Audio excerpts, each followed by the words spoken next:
Bueno, buenas tardes para todos.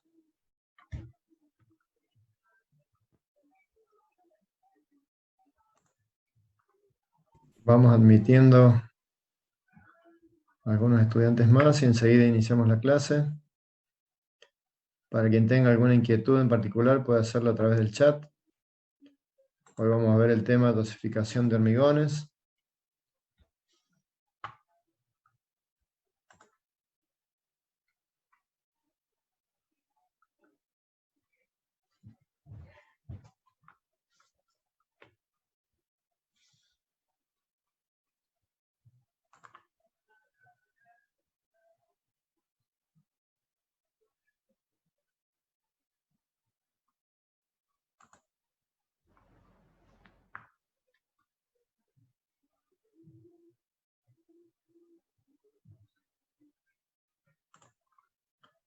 Bien. Vamos a comenzar entonces con el tema del práctico de hoy. A ver, tenemos algunas consultas, ¿no?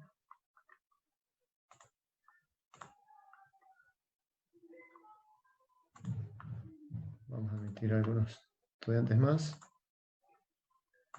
Les decía que iniciamos entonces con la clase de hoy.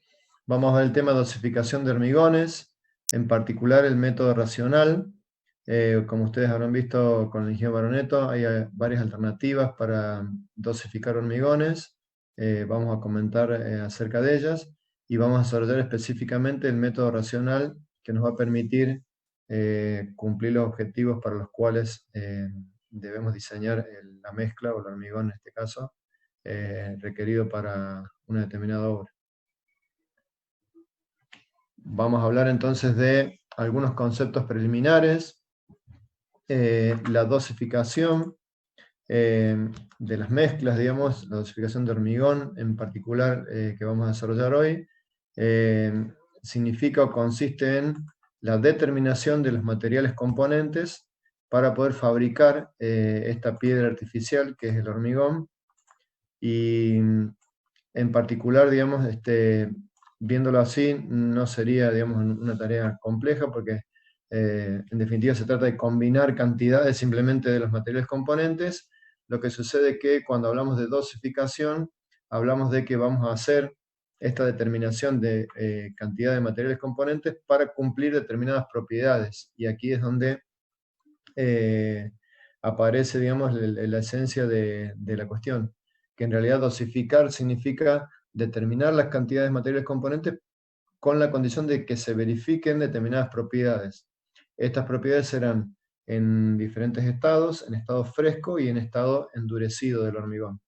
Entendiendo el estado fresco como toda la etapa desde que se fabrica el hormigón, la etapa de traslado a obra, la etapa de colocación, de vertido en su lugar final, para que a partir de allí el hormigón desarrolle condiciones favorables para adquirir la resistencia necesaria, y luego la etapa de endurecido será, una vez adquirida la resistencia y previa a la puesta en uso, digamos, para su destino final, será esta etapa del hormigón endurecido cuando ya adquiere resistencia mecánica.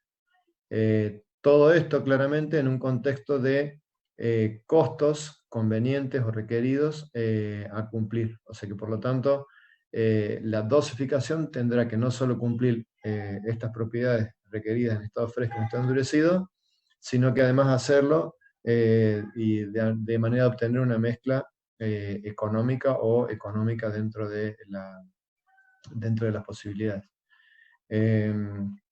Bien, entonces, disponiendo de los materiales, o sea, el hormigón se compone esencialmente de una matriz una matriz ligante, digamos, que va a interactuar con áridos que vienen a complementar la mezcla, áridos gruesos, áridos finos, como los vinimos estudiando, y el ligante en este caso es el cemento Portland normal, que mezclado con agua desarrolla una reacción que se conoce como hidratación del cemento Portland, que lo convierte finalmente en un elemento ligante y que lo que va a permitir obtener esta piedra artificial, como decimos. Las variables que podemos citar dentro de estas condiciones van a ser, por un lado, la relación de pasta de cemento y agregado en la mezcla, es decir, no podemos variar una sola de estos elementos, una sola de las cantidades de los elementos sin afectar el resto. La relación pasta de cemento y agregado tiene que ver con el desarrollo de las condiciones de resistencia justamente y de las propiedades también en estado fresco. La relación agua-cemento en la pasta de cemento, como ustedes habrán visto en el desarrollo del tema teórico, hay una cantidad de agua mínima necesaria para que todo el cemento reaccione y que se produzca esta reacción de hidratación. Ese contenido de agua es muy bajo para lo que necesita la mezcla para tener condiciones de trabajabilidad convenientes. Por lo tanto, en general, la cantidad de agua que se agrega es bastante mayor a la que se necesita para que todo el cemento reaccione. Este excedente de agua, de alguna manera, cuanto mayor sea, más perjudicial será para la mezcla, porque, como ustedes bien han visto, este contenido, esta relación agua-cemento, define un poco las condiciones del comportamiento de desarrollo de resistencia. Además de otras propiedades luego endurecido, porque toda esa agua que no forma parte de la reacción tiene que salir de la mezcla por evaporación y al salir va dejando pequeños canalículos, digamos, que en la medida de ser excesivo va a afectar la resistencia de la mezcla y también porque son vías de ingreso de agua que en el caso de que el hormigón se encuentre expuesto a condiciones de congelamiento y de hielo, va a ser bastante perjudicial para el mismo. ¿Bien? La relación de agregado fino a agregado grueso dentro de los agregados. Como ya vimos al estudiar los agregados, se debe buscar una granulometría continua. El uso de adiciones o aditivos. Se han desarrollado numerosos aditivos que de alguna manera facilitan la posibilidad de cumplir con estas propiedades en estado fresco y en estado endurecido. Esto merece un capítulo especial que ustedes lo van a ver en el desarrollo teórico con respecto a los aditivos. Y en general también se deben tener en cuenta esas condiciones para la dosificación. Con respecto a las condiciones en general que vamos a buscar para estos hormigones, para el hormigón, decimos que debe ser lo suficientemente trabajable en estado fresco.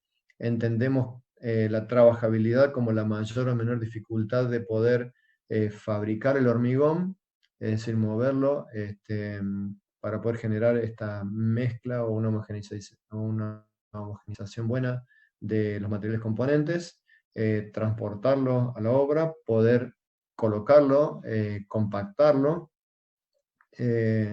Luego, la propiedad de resistencia, que se refiere específicamente a la resistencia mecánica, una vez que esté el hormigón endurecido, y luego de que pudimos fabricarlo convenientemente, colocarlo, permitirle desarrollar la resistencia, lo que necesitamos es que esa resistencia se prolongue o mantenga sus condiciones a lo largo del tiempo. Ese tiempo será durante la vida útil de la obra.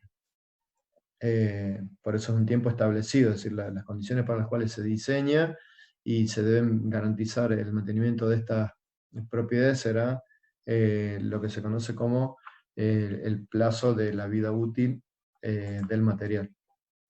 Entonces, como dijimos, los materiales componentes van a ser los agregados pétreos, el cemento, agua, aditivos y eventualmente alguna adición mineral.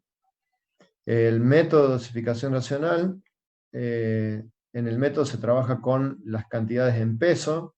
Ya van a ver que no hay manera de garantizar todas estas propiedades trabajando en volumen. Si bien hay una alternativa de dosificación en volumen, como ustedes lo han visto con el Ingeniero Baroneto, esto se da para obras de escasa importancia, lo que no permite asegurar el cumplimiento de estas propiedades. En este caso, para el método racional, las cantidades se determinan en peso, porque esto permite determinar de manera concreta y correcta, efectiva, la proporción en que participa cada uno de los materiales componentes. Se verifica la ley de Abrams, es decir, la relación de agua-cemento, la resistencia que desarrolla el cemento, luego de hidratado, tiene una relación que es inversamente proporcional a la relación agua-cemento. Los agregados se toman, digamos, para la dosificación en una condición ideal. Esta condición es saturado, superficie seca, es decir, con los agregados con sus poros llenos de agua, pero la superficie seca. Hablamos de esta como una condición ideal porque en esta situación el agregado no le quita ni le entrega agua a la mezcla. Como ya vemos, el agua tiene una importancia esencial, digamos, en la determinación de su cantidad. Por lo tanto, un faltante o un exceso va a generar comportamientos distintos del que estamos buscando. Así que la dosificación se realiza en esta condición, saturado, superficie seca, como una condición ideal. Después, ¿qué sucede? Que en la utilización, en realidad, los áridos pocas veces o raramente se van a encontrar en esa condición. Por lo tanto, luego de realizar la dosificación, lo que vamos a hacer es una corrección específica sobre las cantidades, teniendo en cuenta el estado de humedad de los áridos. Vamos a considerar el volumen sólido para los agregados y se requiere conocer el tamaño máximo del agregado grueso. Como ustedes bien conocen, esto ya es propiedad de los agregados pétreos. Y los requisitos en general, entonces, como bien lo nombramos, serán tres: la trabajabilidad, es decir, la verificación del cumplimiento de las condiciones de colocación, o sea, de fabricación, colocación y traslado en estado fresco; de resistencia, esto es, que se alcancen las resistencias requeridas desde el punto de vista de los esfuerzos mecánicos, resistencia a esfuerzo mecánico, una vez que el hormigón está endurecido; y las condiciones de durabilidad, es decir, que se mantengan el cumplimiento de estas propiedades en el tiempo. ¿Bien?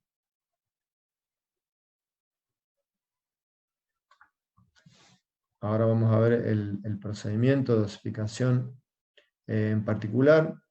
Los datos necesarios para realizar la dosificación tienen que ver con las propiedades de los materiales pétreos, densidades, granulometrías, aspectos que venimos desarrollando en los temas anteriores. Con respecto al cemento, el tipo de cemento, la resistencia del cemento a utilizar, las densidades, etc. Para los aditivos, el tipo de aditivo, la finalidad para el cual se utiliza ese aditivo y cuál es la dosis que especifica el fabricante. En general, esta dosis se debe ajustar a través de un procedimiento de pastones de prueba, ya que el fabricante sugiere para condiciones particulares de tipo y clase de árido en general, pero se debe ajustar en particular para los elementos o los componentes que estemos utilizando, o de los que se dispongan en la zona de fabricación en que estemos trabajando. Se deben conocer los datos específicos de la estructura a moldear, el tipo de estructura, la resistencia requerida para el hormigón que se debe proveer, la distribución de armaduras, es decir, es importante conocer la separación entre armaduras, porque cuando veamos ahora que avancemos en el método, el tamaño máximo a utilizar para el árido no debe exceder una cierta separación máxima de esas armaduras, de manera que el hormigón se pueda colar, se pueda verter y moldear sin inconvenientes la pieza o los elementos en general que estemos fabricando. Las condiciones de exposición tienen que ver con el tipo o el medio en el que se va a ubicar la obra, ya que estas condiciones de alguna manera van a marcar o afectar la durabilidad del hormigón. Los medios y formas de compactación del hormigón, ya sea por varillado, por vibrado, las condiciones que se tengan en obra, en función del tipo e importancia de la obra de que se trata. A partir de estos datos, que esencialmente son propiedades de los materiales componentes, vamos a aplicar el método de dosificación. A partir de allí vamos a obtener una dosificación que, lejos de ser definitiva, será simplemente una dosificación provisoria que nos va a permitir fabricar hormigón en un pastón de prueba. Ese pastón de prueba deberá medirse, o en ese pastón de prueba deberán medirse condiciones para estado fresco y para estado endurecido, es decir, vamos a hacer ensayos en estado fresco, asentamiento, tiempo de fraguado, porcentaje incorporado, etcétera, ensayos que vamos a desarrollar próximamente. En el caso de verificarse, podemos tomar esa dosificación como definitiva y eventualmente luego hacer los ajustes de obra en función de la disponibilidad de los materiales con los que contemos al momento de fabricarlo. Si no verifica, tendremos una retroalimentación, es decir que la propiedad que sea que no se encuentre verificando, deberemos ajustar, volver a fabricar el hormigón con el pastón de prueba, evaluar las propiedades y así sucesivamente hasta encontrar una dosificación satisfactoria que la vamos a considerar como definitiva. ¿Bien? Este será el procedimiento general para poder obtener las cantidades de materiales componentes requeridas. Aquí tenemos algunos ejemplos de obras o de tipos de obras, de condiciones de situaciones distintas. Aquí podemos ver detalles de lo que estamos hablando, de las condiciones de estado fresco o las condiciones que se deben cumplir en estado fresco, dependiendo del tamaño de la obra, la particularidad, las condiciones de vertido, si el hormigón se va a descargar de manera directa al pie de obra, si tendrá que ser bombeado para trasladarlo a una distancia de accesibilidad que no esté directa, las condiciones de colocación, el tamaño del elemento a moldear, esto tiene que ver con los tiempos de vertido, el nivel de terminación de la superficie, las características particulares, todo esto son elementos o variables que afectan a las condiciones a tener en cuenta en la dosificación. Bien, todas estas características deben ser analizadas, deben formar parte del análisis para poder garantizar el cumplimiento de esas propiedades. ¿Bien?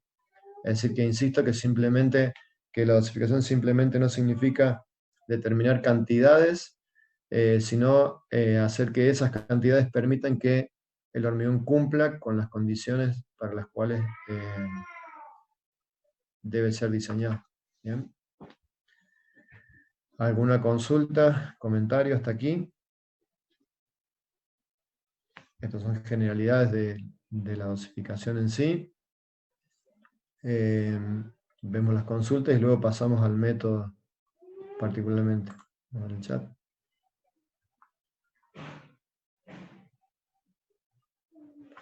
El teórico también fue muy detallado. Bien, perfecto. Esto fue a modo de introducción. Yo sé que ustedes han visto el tema del teórico. Fue como para ir situando, digamos, el desarrollo. Vamos al método particular entonces. Y el método que vamos a desarrollar y que vamos a utilizar, digamos, en el desarrollo de la cátedra es un método simplificado que verifica las condiciones del reglamento CIRSOC 201 del año 2002. Como ustedes saben, la línea reglamentaria CIRSOC, el Centro para Investigación y Reglamento para la Seguridad en las Obras Civiles, a eso corresponde la sigla.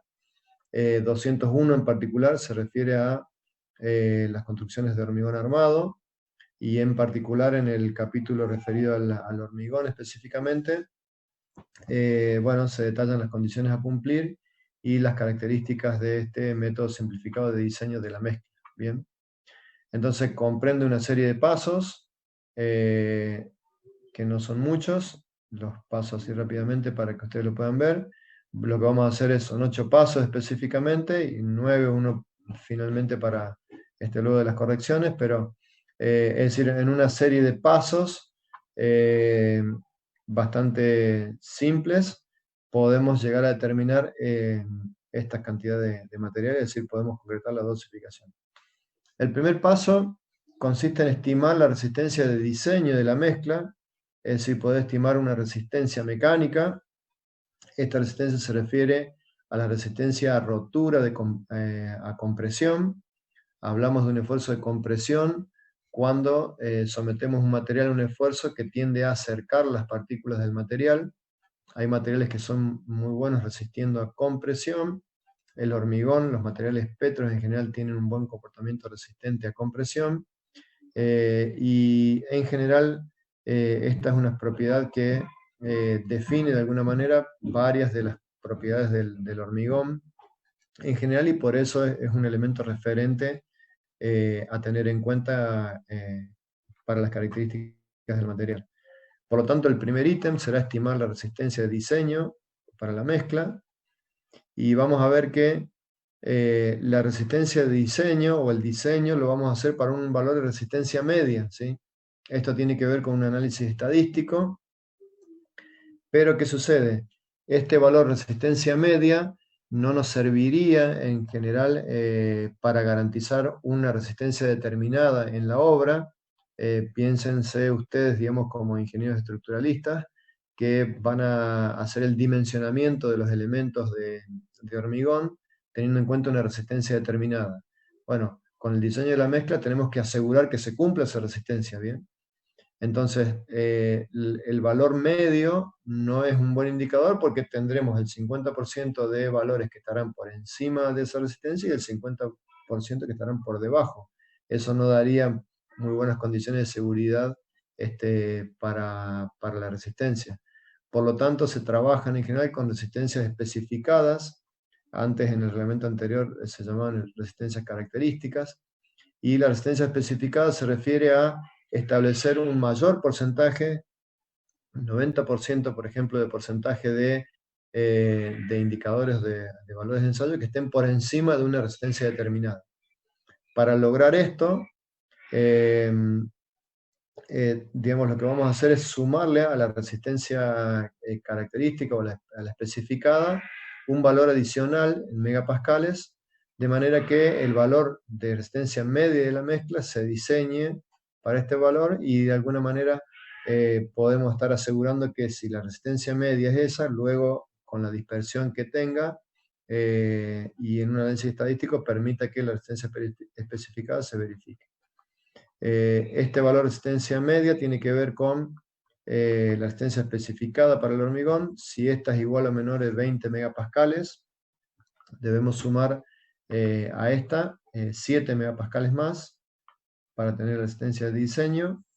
Si la resistencia especificada se encuentra entre 20 y 35, debemos sumar 8,5 megapascales, y para mayor de 35 debemos sumar 10 megapascales. Así que la resistencia especificada está dada por las condiciones de diseño, de cálculo de la estructura, y a partir de estas sumaremos estos valores para obtener la resistencia de diseño de la mezcla, o resistencia media.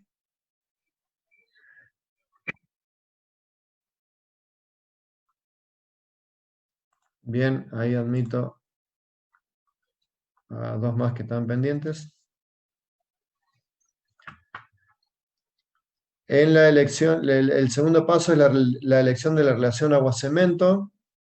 Como dijimos, la relación de agua con respecto a la cantidad de cemento es un elemento que afecta mucho el comportamiento, y esto va a tener relación directa con las condiciones de resistencia y con las condiciones de durabilidad.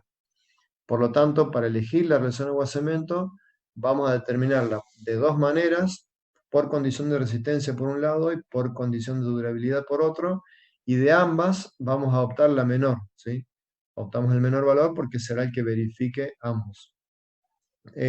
Para obtener la relación agua-cemento, con la resistencia de diseño calculada en el punto 1, venimos a un gráfico, el gráfico 2 en el reglamento, establece la resistencia del hormigón en la edad de 28 días para distintos tipos de cemento, es decir, que en función de la resistencia intrínseca del cemento, CP30, CP40, CP50, elegiremos la curva que corresponda, y luego, a partir de la resistencia del hormigón, que es estándar y especificada para los 28 días, venimos con ese valor, interceptamos la curva que corresponda y viniendo al eje de las abscisas vamos a poder tener la relación agua-cemento requerida. ¿Bien? Ese será un primer valor por condición de resistencia. El segundo valor lo tendremos por condición de durabilidad. Las condiciones de durabilidad se obtendrán de la tabla 2. La relación agua-cemento para las condiciones de durabilidad se obtendrán de la tabla 2. Y esto tiene que ver con diferentes tipos de exposición de la estructura en función del ambiente en el que se encuentre. Estas condiciones van de una condición A1 hasta una condición Q3. Enseguida veremos las tablas que así la definen. Y de acuerdo al tipo de hormigón, si será hormigón simple o hormigón armado, obtendremos las relaciones agua-cemento que como mínimo se deben verificar. ¿Bien? De ambas relaciones agua-cemento, la determinada por condición de resistencia y la determinada por condición de durabilidad, se debe adoptar la menor, ya que ésta permitirá que se cumplan ambas condiciones. Bien. A partir de la tabla 3 tendremos el tipo de ambiente o el tipo de exposición en general. Por ejemplo, un ambiente A1 es de tipo no agresivo, no lleva ningún tipo de proceso en general el que afecta al hormigón.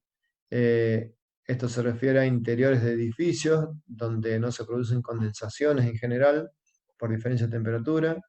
Elementos exteriores de edificios que se encuentran revestidos, es decir, que el hormigón no esté directamente expuesto a la condición del medio ambiente.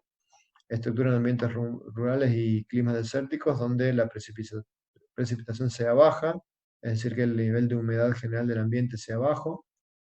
Y bueno, acá tienen determinados tipos de elementos de hormigón que puedan tratarse para este tipo de ambientes. Y así sucesivamente, en la tabla 3, 4 y 5 se designan los diferentes ambientes. Ustedes tendrán que verificar en qué condiciones se va a utilizar la estructura y elegir el tipo de ambiente correspondiente para ingresar a la tabla que permite obtener la relación agua-cemento como bien vimos. El otro elemento, en este caso es el punto 3, es elegir el tamaño máximo. Como ustedes saben, el tamaño máximo es aquel que, como vimos, hemos definido en las condiciones de análisis de los áridos. ¿Y por qué deben cumplir estas condiciones? Porque, como vimos, de 1/3 a 1/5 de la menor dimensión de la estructura, ya que si el tamaño máximo supera esta separación, no podrán, podrán verse afectadas, digamos, algunas propiedades del comportamiento estructural. Y por otro lado, deberá ser menor a 3/4 de la separación entre armaduras, ya que si no fuera así, el área no podría traspasar entre las armaduras cuando se trata de hormigón armado, y esto generaría no poder colar o no poder materializar convenientemente la pieza que estamos moldeando. ¿Bien? El tamaño máximo, como dijimos, es el tamiz de menor abertura por el cual pasa el 95% o más de la muestra, ¿bien? En un ensayo de granometría. Entonces, de ambas se debe adoptar la menor y así cumplirán entonces ambas condiciones, como dijimos. En el cuarto punto, la elección del asentamiento. El asentamiento se refiere a la medida del descenso en la altura de una muestra de hormigón del cono de Abrams. Lo vamos a ver en la próxima clase, es uno de los ensayos que se realiza en estado fresco. Es decir, se realiza un ensayo y con eso se va a poder medir esto que se denomina asentamiento.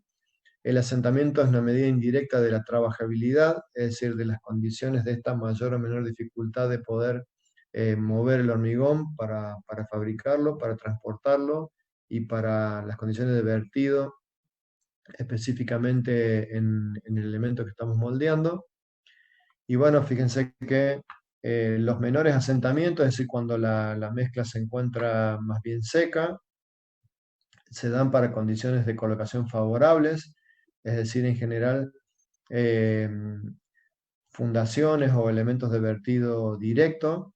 En el caso de losas para pavimento, en el caso de losas, vigas y muros, ya tendremos que hablar de un asentamiento de entre 8 y 15 centímetros. En los casos anteriores, entre 3 y 10 centímetros.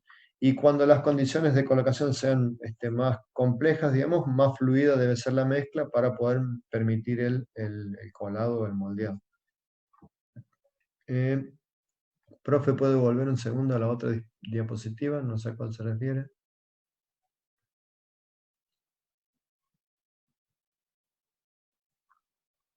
A esta del tamaño máximo. Franco Barbero, no sé cuál es la pregunta.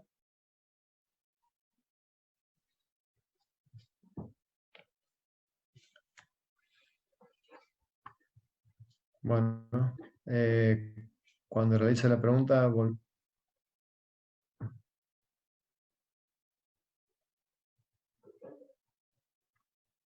bien, ahí volvimos a la filmina, no sé cuál fue la pregunta o con eso fue suficiente.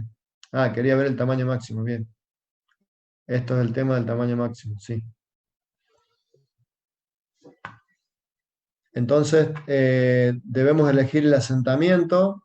El asentamiento, como dijimos, es una medida indirecta de la trabajabilidad y como bien habrán visto en el desarrollo teórico, el agua esencialmente maneja, digamos, la trabajabilidad en el hormigón.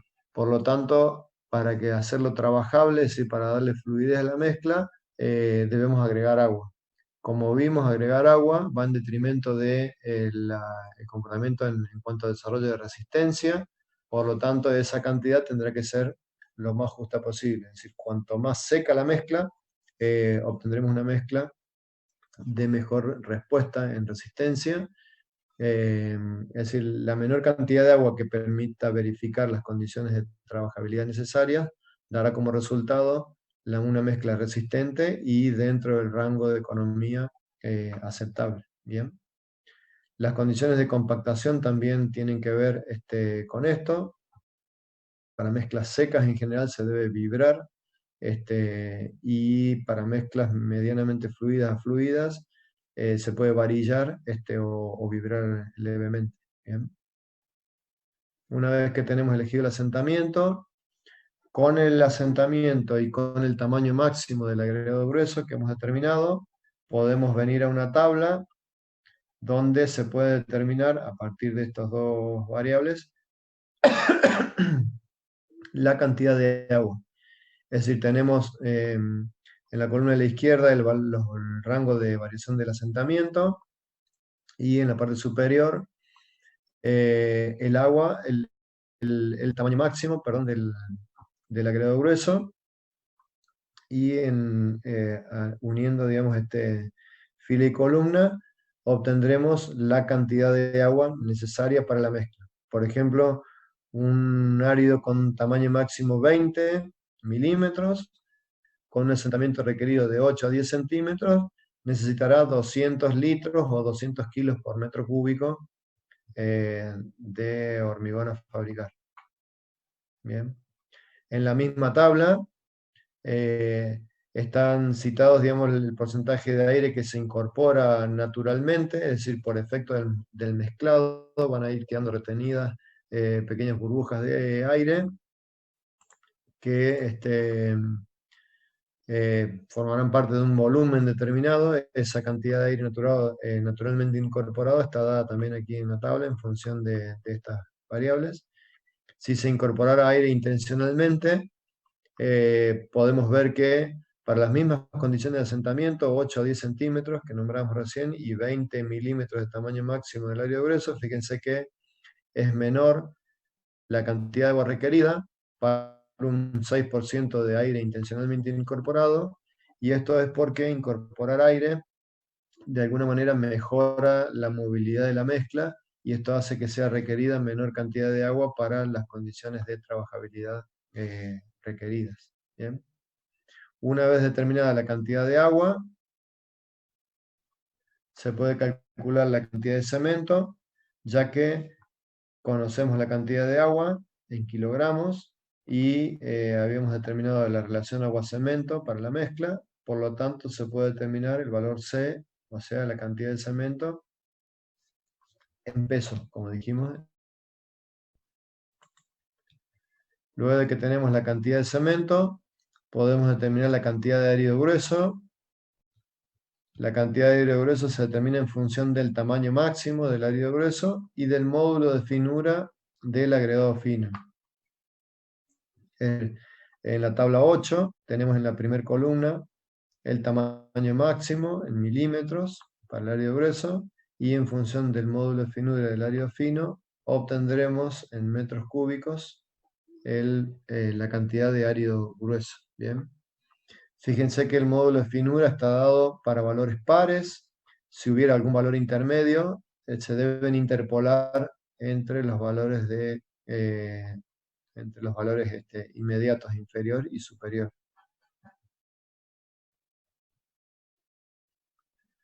Perdón, una pregunta, ¿cómo se incorpora el aire? Bueno, el aire se incorpora, por un lado, naturalmente por el efecto del mezclado. Estas son cantidades bastante mínimas, que no exceden el 3%, y por otro lado se puede incorporar aire de manera intencional utilizando... Sí, cuando se corte nos reconectamos, no hay problema, sobre el mismo link. El aire intencionalmente incorporado, entonces dijimos, se puede...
Volvemos entonces.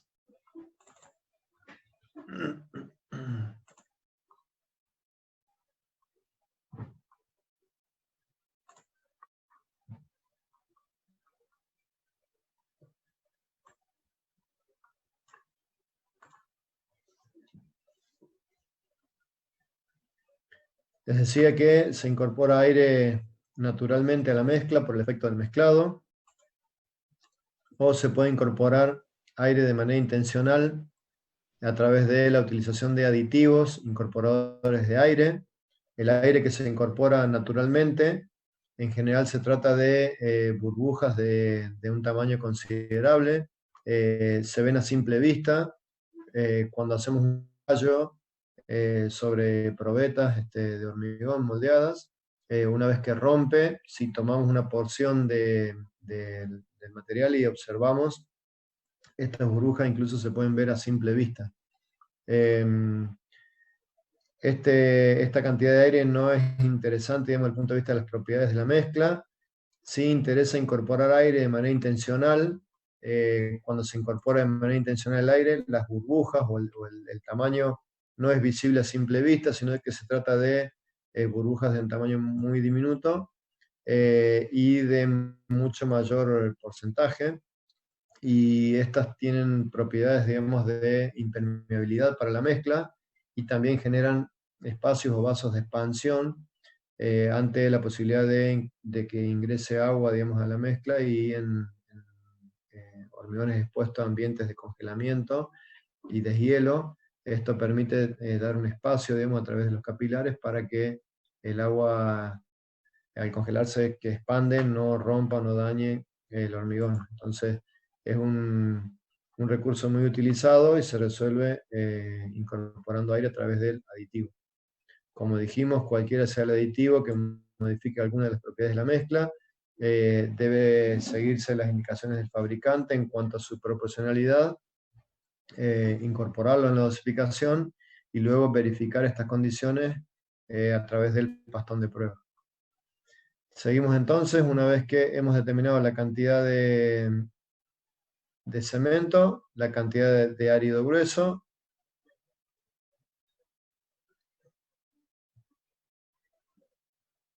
sí, la cantidad de árido grueso ya nos había quedado determinada. En volumen, es decir, que determinamos a través de la tabla los metros cúbicos necesarios de árido grueso. Hay que llevar esto al peso. Para llevar del volumen al peso, nos vamos a valer de la densidad o el peso.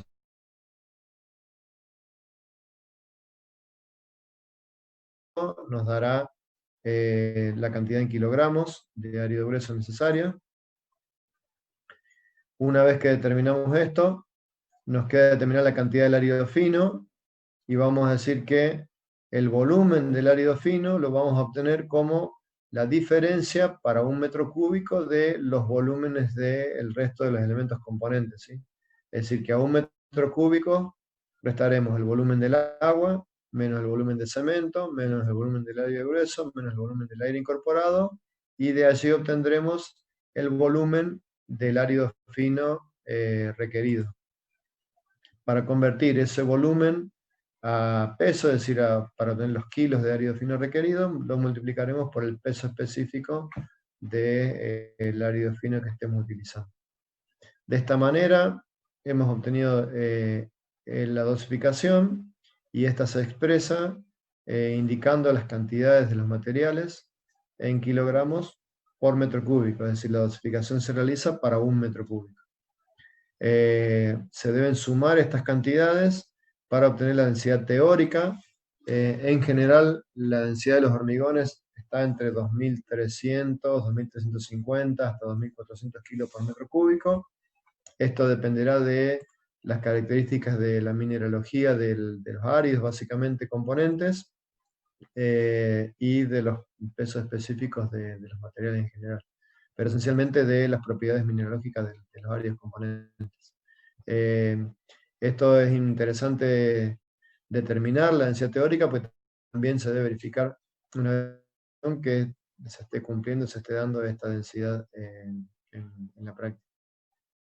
La densidad en estado fresco, y es un ensayo que van a realizar y vamos a ver la próxima clase. ¿Alguna pregunta o comentario hasta aquí? Enseguida vamos a ver un ejemplo con datos específicos para que podamos repasar la dosificación.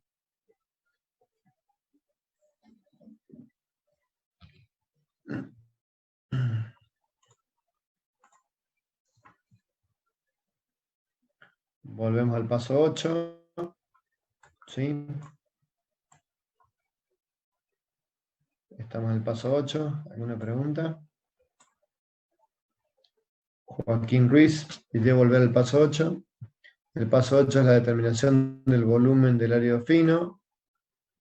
Lo hacemos restando a un metro cúbico el volumen del resto de los restantes elementos ya determinados. ¿Sí? Bien. Como dijimos, cada material aporta su volumen sólido, por lo tanto, cada volumen que hemos determinado, o la sumatoria de todos los volúmenes participantes, deberá dar el metro cúbico que para el cual estamos dosificando. Bien, entonces vamos a ver un ejemplo. Se trata o se requiere dosificar un hormigón para construir columnas no revestidas, es decir, que el hormigón va a quedar expuesto, para una nave industrial ubicada en un área rural, cuya precipitación media anual es de 850 milímetros. Este dato es un dato meteorológico que caracteriza las condiciones del ambiente en el que va situada la estructura. La resistencia especificada de rotura con presión a los 28 días es de 270 kilos por centímetro cuadrado. Esto es 27 megapascales. La compactación del hormigón se va a realizar mediante varillado y se busca o se requiere un asentamiento de 10 centímetros. Es decir que el asentamiento medido en el ensayo del cono de Abrams, que lo vamos a ver en la semana que viene, es de 10 centímetros. ¿Bien? Se dispone para fabricar este hormigón materiales en la zona de construcción de la nave, una arena silicia, cuyo módulo de finura es 2,6, tiene un peso específico de 2,5 kilos por decímetro cúbico, una piedra partida, es decir, agregado grueso de tamaño máximo 3/4, es decir, 20 milímetros, y un peso específico de 2,75 kilos por decímetro cúbico. Vamos a trabajar con un cemento Portland normal, CP40, de peso específico 3,15 kilos por decímetro cúbico, y no se va a incorporar aire a la mezcla de manera intencional, sino que consideraremos solamente el aire naturalmente incorporado. Como bien vimos, a partir de la resistencia especificada, se debe obtener la resistencia de diseño de la mezcla. La resistencia especificada es la que garantiza que el mayor porcentaje de resistencia es evaluada a través de un ensayo en probetas cilíndricas, un ensayo con presión. El mayor porcentaje va a superar este valor. Para asegurar esto, y como el diseño de la mezcla se realiza para una resistencia media, vamos a adicionar una determinada cantidad, en este caso por el rango de resistencia, según vimos en la tabla del reglamento, adicionamos 8,5 megapascales, y por lo tanto el diseño de la mezcla lo vamos a realizar para un valor medio de 35,5 megapascales. A partir de allí, y sabiendo que el cemento que utilizamos es un CP40, vamos a venir con los 35,5 megapascales de resistencia de diseño, interceptamos la curva del CP40 y en abscisas podemos determinar la relación agua-cemento, en este caso 0,44, la relación agua-cemento requerida.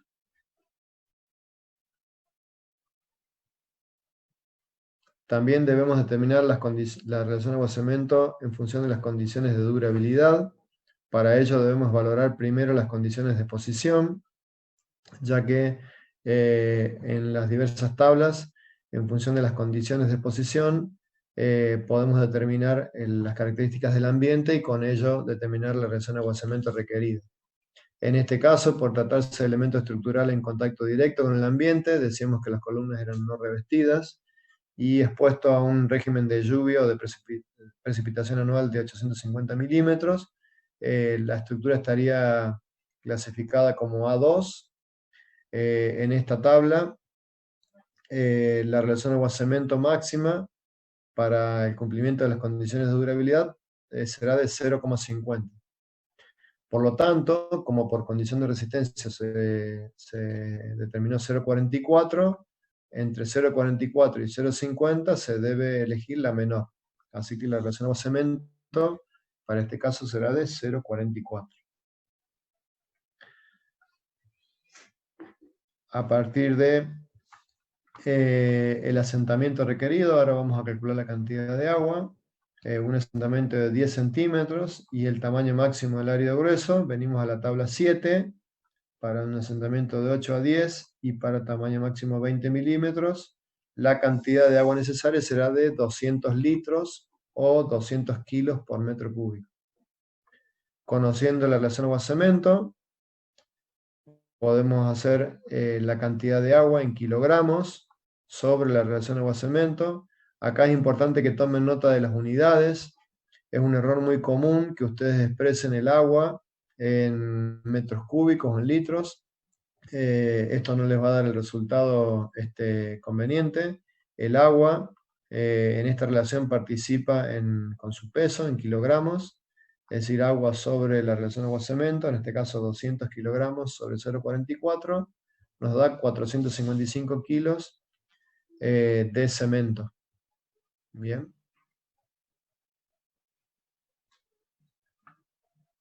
Luego vamos a determinar la cantidad de árido grueso de la tabla 8.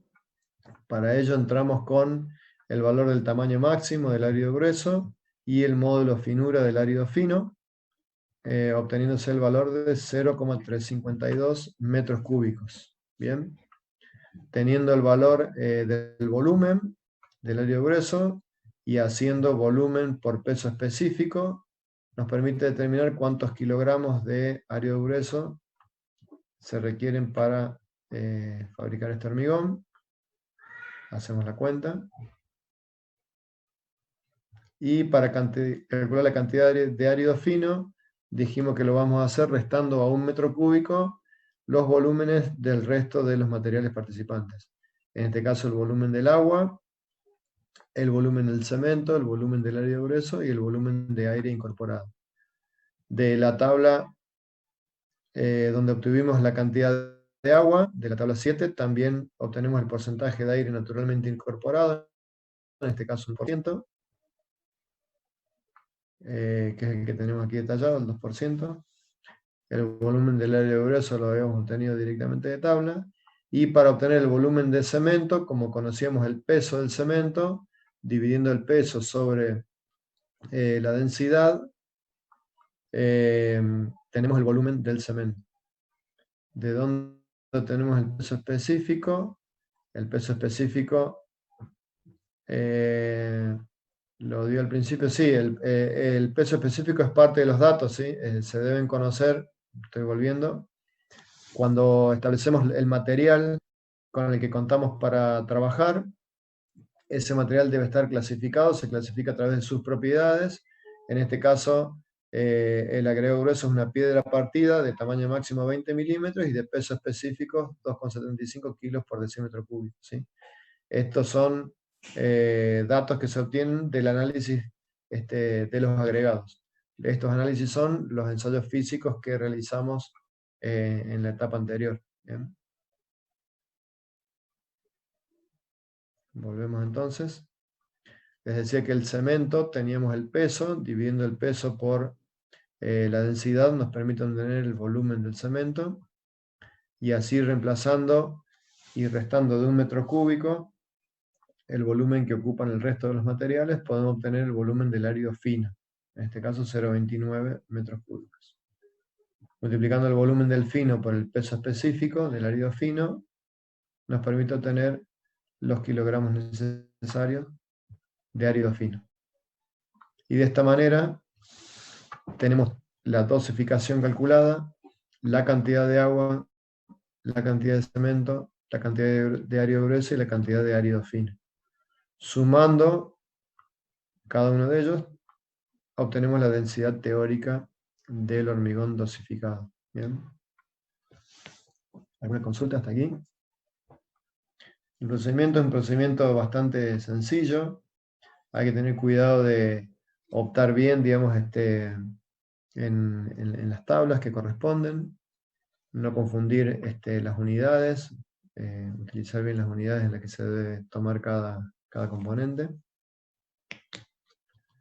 ¿Alguna pregunta, comentario? ¿Todo bien? Bueno. Entonces, como dijimos, obtenemos el resultado de la dosificación calculada. ¿Y qué particularidad tiene esto? Que para este resultado, los áridos, el árido grueso y el árido fino, se encuentran por definición, digamos, del método, en condición saturado superficie seca. Esta condición ideal en la cual el árido ni le quita ni le entrega agua a la mezcla, porque tiene sus poros llenos de agua y la superficie está seca. ¿Qué sucede? Que cuando vayamos a fabricar el hormigón, por las condiciones de acopio en que generalmente se tienen los áridos, grandes volúmenes, en espacios abiertos, depende mucho de la situación del clima en la época en que estemos fabricando, ¿sí? Si estamos en época de primavera-verano, digamos, donde ya tenemos lluvia abundante, En general los áridos van a estar húmedos, con humedad superficial. Si estamos en épocas de no lluvia, digamos, pueden estar eventualmente con humedad parcial o secos. Entonces, cuando el árido va a formar parte de la mezcla, ¿qué sucede? Si no atendemos esta condición de humedad, vamos a distorsionar esta dosificación calculada. ¿Por qué? Bueno, porque si el árido tiene humedad superficial, lo que vamos a hacer cuando coloquemos este peso de ese árido, vamos a estar colocando una parte que va a ser el árido propiamente dicho, pero una parte de eso va a ser agua que se encuentra en la superficie de cada una de las partículas. Esa cantidad de agua va a distorsionar la cantidad de agua que acabamos de determinar en condición saturada o superficie seca. Por lo tanto, esta situación se debe corregir. Asimismo, si el árido se encuentra seco, cuando incorporemos esta cantidad de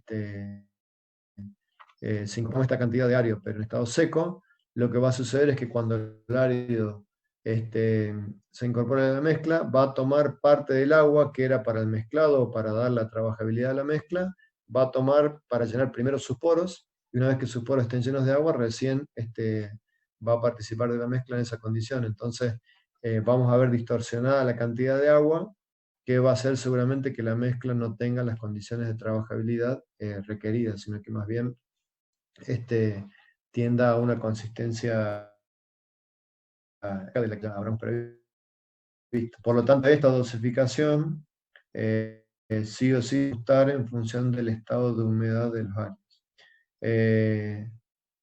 Para ajustar esa situación, tomemos por ejemplo, vamos a suponer que el agregado grueso tiene una absorción del 0,5%. La absorción indica la capacidad que tiene el material de incorporar agua. Ustedes ya saben cómo determinarla. Y una humedad total del 1,2%. ¿Qué significa esto? Tener en cuenta que la absorción es una propiedad intrínseca del material, no se refiere a un estado de humedad, simplemente dice cuánta capacidad tiene el árido de absorber agua si estuviera expuesto al humedecimiento. Por lo tanto, la absorción no es una situación que se debe corregir, sino que es un dato que se debe tener en cuenta en función del estado en que se encuentre el árido, ¿sí? Sí, este es un dato, la humedad total. La humedad total acá es el 1,2%. Por lo tanto, para el caso del árido grueso, para obtener la humedad superficial, ¿cuánto sería? La humedad total menos la absorción, es decir, menos lo que absorbió el árido, nos dará la humedad superficial. En este caso, 1,2 menos 0,5 significa que el árido grueso se encuentra húmedo con humedad superficial del 0,7%. Para el árido fino, la humedad superficial es de... Entonces, si vamos a corregir esta dosificación, tengamos en cuenta por definición la humedad superficial es el peso húmedo menos el peso saturado de superficie seca. Este numerador nos da el agua en exceso, eso referido al peso en condición saturada de superficie seca por 100. Como les decía, la humedad total es la humedad superficial más la absorción.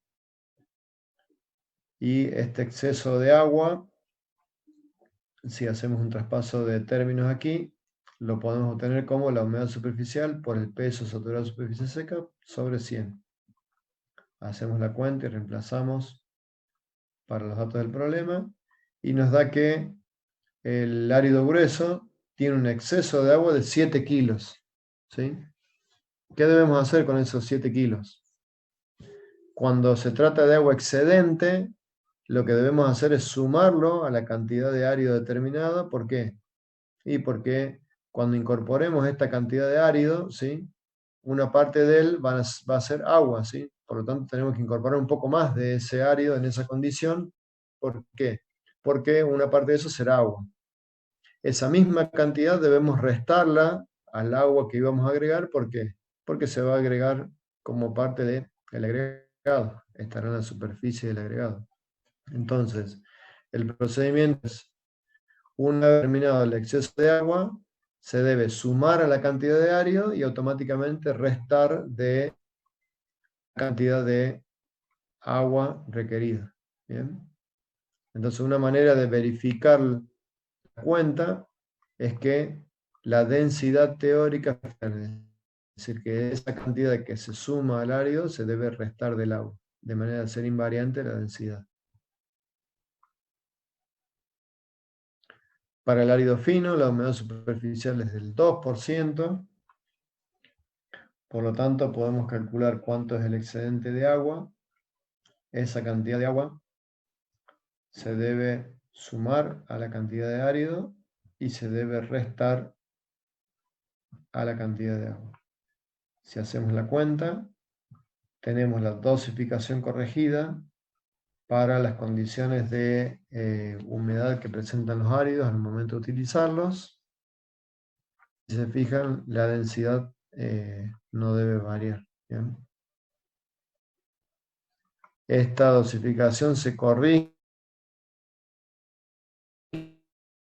pueden ser los mismos áridos que vamos a utilizar, el mismo cemento.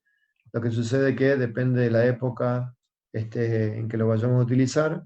Esta misma dosificación teórica se debe ajustar en función de estas condiciones de humedad, como lo estamos detallando. ¿Alguna pregunta, comentario hasta aquí?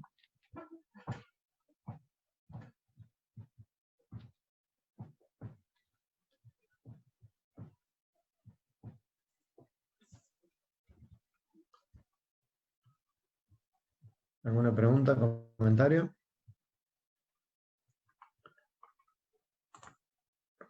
Bueno,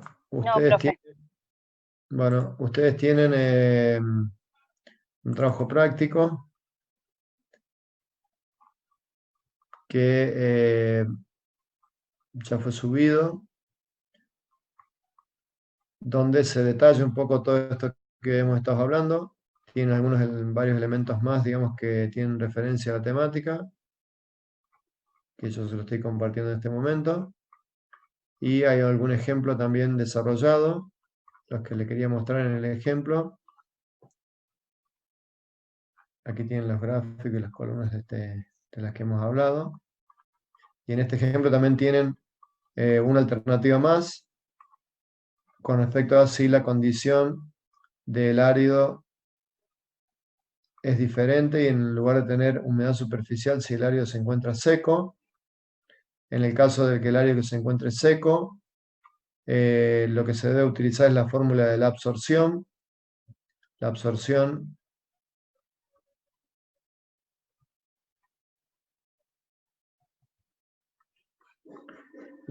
se obtiene como el peso saturado de superficie seca menos el peso seco sobre el peso seco por 100. Es decir, que a partir de la fórmula de absorción ustedes pueden despejar el peso seco del material y luego, haciendo la diferencia, podemos calcular el faltante de agua. En el caso de que el área esté seco y que tenga un faltante de agua, lo que se debe hacer para corregir la dosificación es sumar eso a la cantidad de agua. ¿Por qué? Porque cuando el árido se incorpore a la mezcla, lo que va a hacer es tomar esa cierta cantidad de agua. Por lo tanto, se debe sumar al agua y restar de la cantidad del árido, verificando siempre que la densidad teórica no varíe. ¿Bien?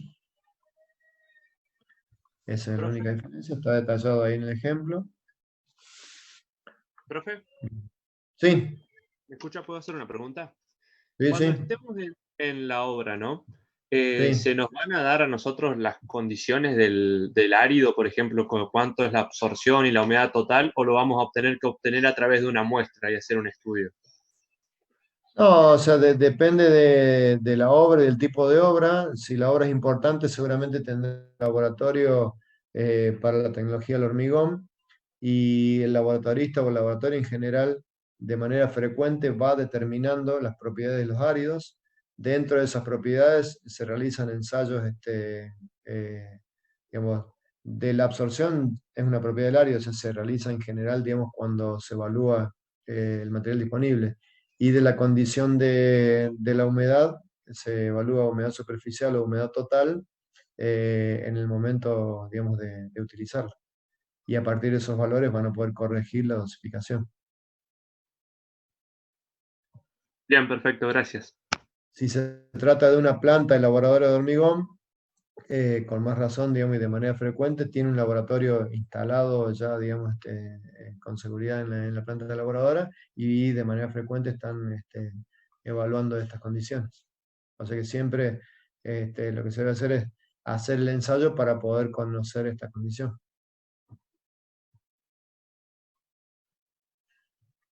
¿Alguna otra pregunta?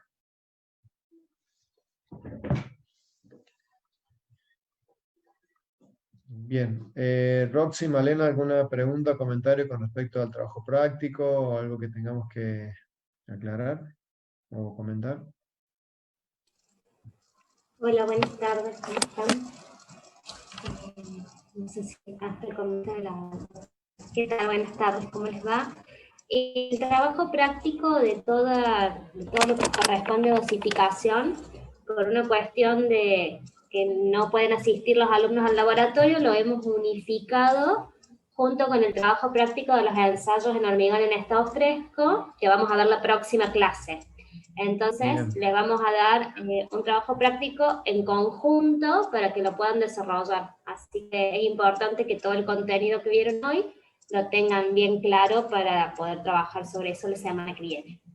De todas maneras, perfecto. La semana que viene les vamos a hacer llegar los enunciados y les vamos a dar plazo para que puedan resolver el trabajo. Eso nada más. Bien, perfecto. O sea que el trabajo práctico lo vamos a subir la semana que viene. La semana que viene, junto con los ensayos en estado fresco.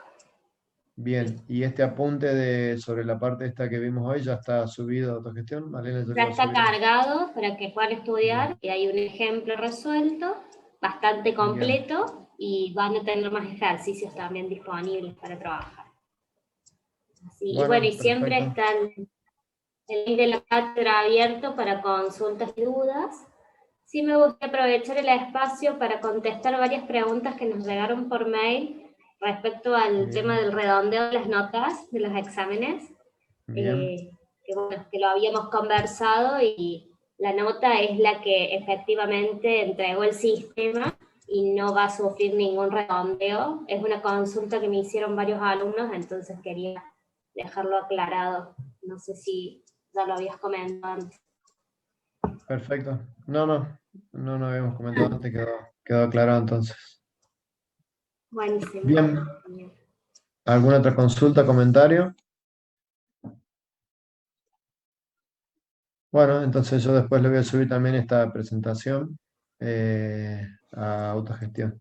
Una pregunta: ¿cuánto tiempo nos van a dar para entregar el TP que van a mandar la semana que viene? Roxy, ¿ya tienen determinado cuánto plazo? Estimo que va a ser entre 1 y 2 semanas, porque lo van a poder resolver tranquilamente, van a tener todo el material. Bien. Pero sí, bueno, seguro 1 semana, quizás más. 1 o 2 semanas, perfecto. Bien. Bueno. Muchas gracias entonces. Perfecto. Muchas gracias a todos. Gracias a vos. Y nos veremos la semana que viene. Gracias, Roxy. Muchas gracias a todos.